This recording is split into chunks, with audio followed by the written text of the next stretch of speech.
Next point is microcomputer organization.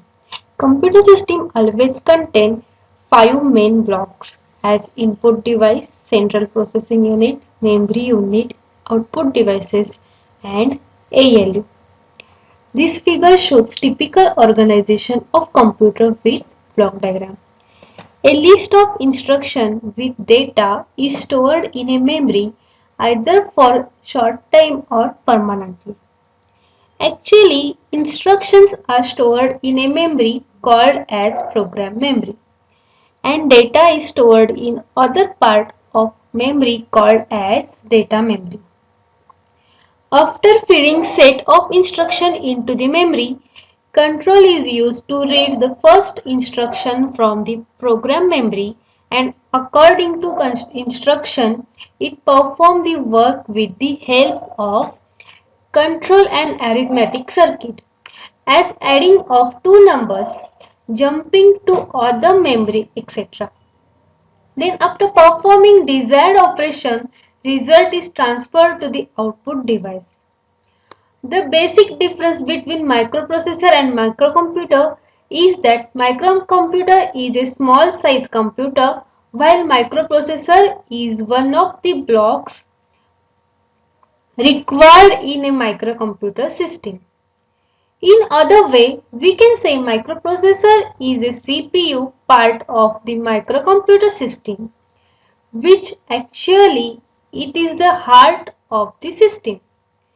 Microprocessor with memory, input, output and clock form a microcomputer. Now some basic definitions related to microprocessor. Bit. A bit is a single binary digit. Word. A word refers to the basic data size or bit size that can be processed by the arithmetic and logic unit of the processor. A 16-bit binary number is called a word in a 16-bit processor. Bus. A bus is a group of wires, lines that carry similar information. System bus. The system bus is a group of wires, lines used for communication between the microprocessor and peripherals. Memory word. The number of bits that can be stored in a register or memory element is called as memory word. Address bus. It carries the addresses, which is a unique binary pattern used to identify a memory location or an input-output port. For example, an 8-bit address bus has 8 lines and thus it can address 2 raised to 8 is equal to 256 different locations. The locations in hexadecimal format can be written as 00H to FFH. Database. The database is used to transfer data between memory and processor or between input-output devices and processor. For example, an 8-bit processor will generally have an 8-bit data bus and a 16-bit processor will have 16-bit data bus. Control bus. The control bus carries control signals which consist of signals for selection of memory or input-output devices from the given address, directions of data transfer and synchronization of data transfer in case of slow devices. Now the next point is block diagram of ALU. This is the diagram of ALU. Now let us concentrate on diagram of ALU. Now the first thing is, what is ALU? We have already discussed what is ALU. ALU is used to perform all arithmetic and logical operations. Now what are logical operations and what are arithmetic operations? Arithmetic operations means addition and subtraction. In microprocessor don't perform multiplication and division. Multiplication is purely treated as repeated addition, whereas division is treated as repeated subtraction. And the some logical operations such as AND, OR operation and XOR operation. Then it also performs some rotate operations like rotate left and rotate right. Now the ALU is of 8-bit. ALU plays very important role while writing a program, or you can say ALU plays very important role in microprocessor. ALU is a part of microprocessor whereas part of the operation gets proceed into it. Now see this diagram. The ALU has a unit such as shifter, binary adder, status register, temporary register and accumulator. So let us see each and every unit one by one. We will start with adder. The adder is used to perform addition and subtraction. And the adding and subtraction will be performed by using method is called as 2's complement method. Then we have another part of ALU, that is temporary registers. Now as we have already discussed, registers are used to store for a data. Temporary registers are used to store a data temporarily during arithmetic and logical operations. Now the next part is accumulator. Accumulator is an important part of ALU, or you can say your accumulator is closely associated with ALU.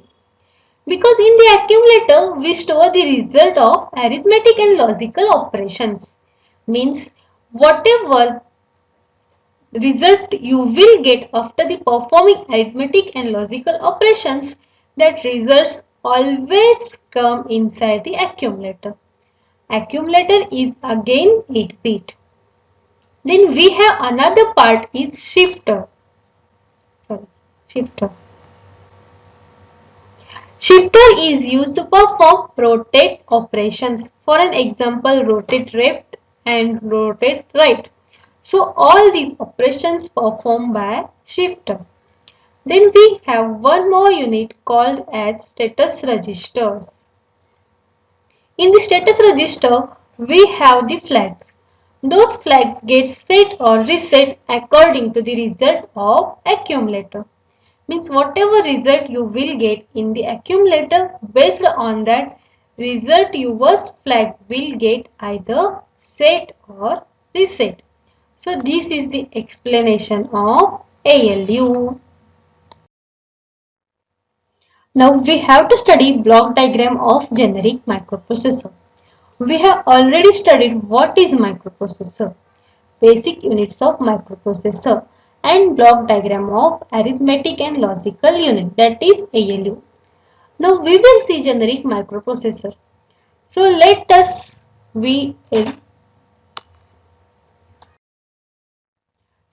have a look. See this diagram. This is the diagram of generic microprocessor. Now if you see this diagram of generic microprocessor, you can understand the upper part of block diagram is nothing but ALU. That is arithmetic and logical unit.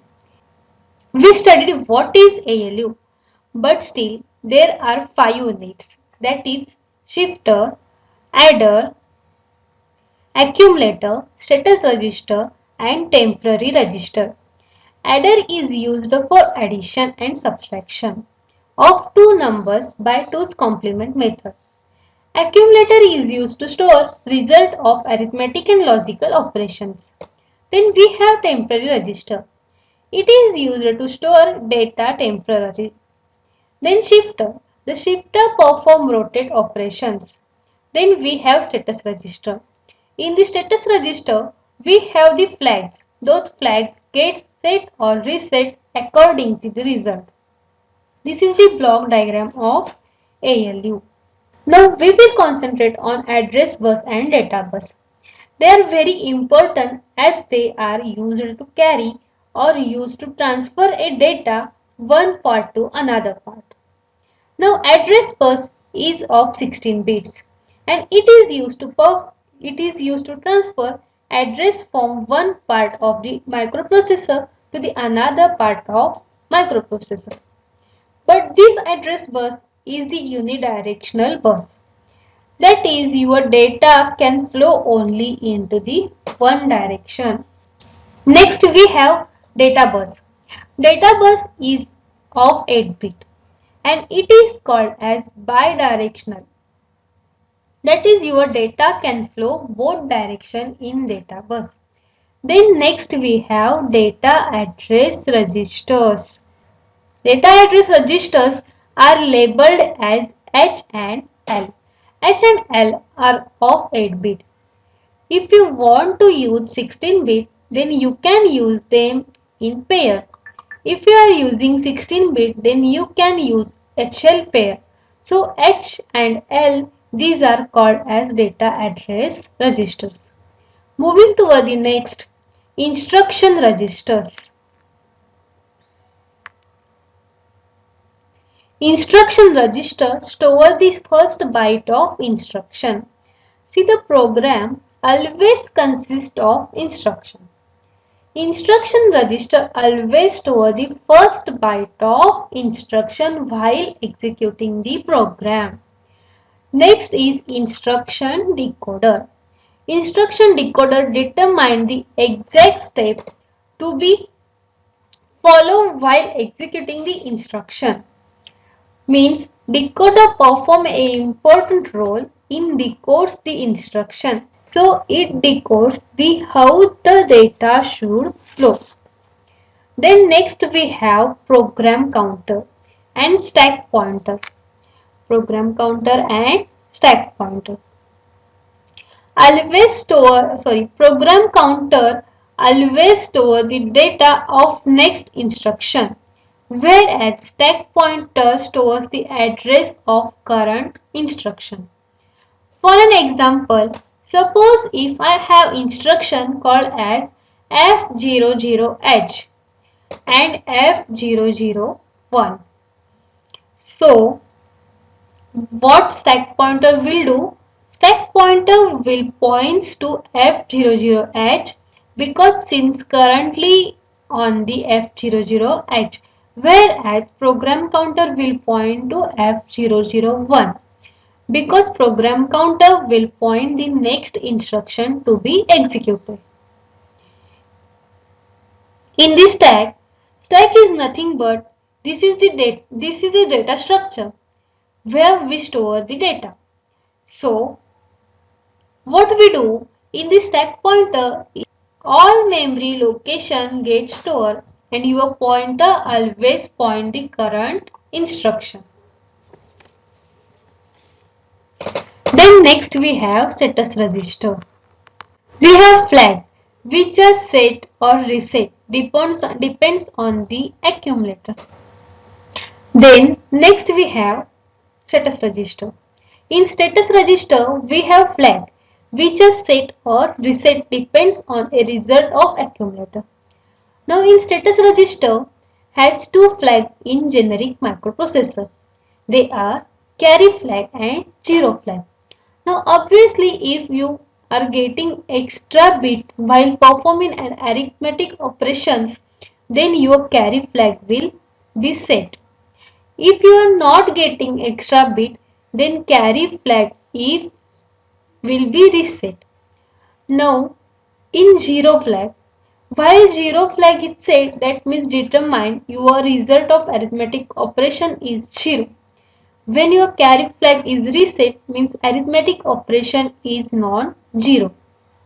So these two flags is we having in generic microprocessor. Now next unit, which is timing and control unit. Obviously timing and control, what it will do? It will send the timing and control signals to the all part of microprocessor. just to coordinate with the different part of microprocessor. So this is the block diagram of generic microprocessor.